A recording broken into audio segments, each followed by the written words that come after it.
Abraham was sitting at the entrance of his tent. It was the heat of the day, when travelers rested and no one came calling. But then he looked up. 3 men stood before him. He ran to greet them, bowed low to the ground, and offered rest, water, and food. He didn't know who they were, but he treated them as honored guests. "Let me bring a little bread," he said, "and wash your feet. Rest yourselves under the tree."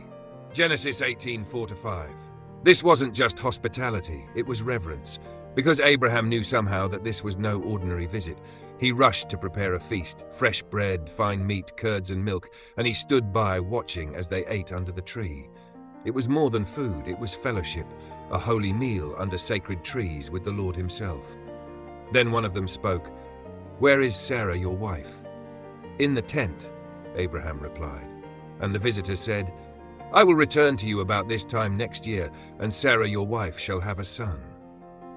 Inside the tent, Sarah laughed. Not aloud, just to herself, because she was old, and her body had long stopped working the way it once did. She thought, "After I am worn out and my Lord is old, shall I now have this pleasure?" Genesis 18:12. But the visitor heard her, and he was no ordinary guest. He was Yahweh, appearing in human form, and he said, "Why did Sarah laugh? Is anything too hard for the Lord?" Genesis 18:13-14. But Sarah was afraid, so she denied it. "I did not laugh," she said, but he replied, gently, firmly, "No, but you did." Genesis 18:15. It wasn't a rebuke, it was a reminder. God wasn't late, he was precise, and he hadn't forgotten Sarah. She wasn't just Abraham's companion. She was the one whom God had chosen to receive the promise, despite her age, despite the evidence, despite what seemed humanly possible. And Abraham believed. He knew his body was as good as dead, but he trusted the God who gives life to the dead and calls things that are not as though they were.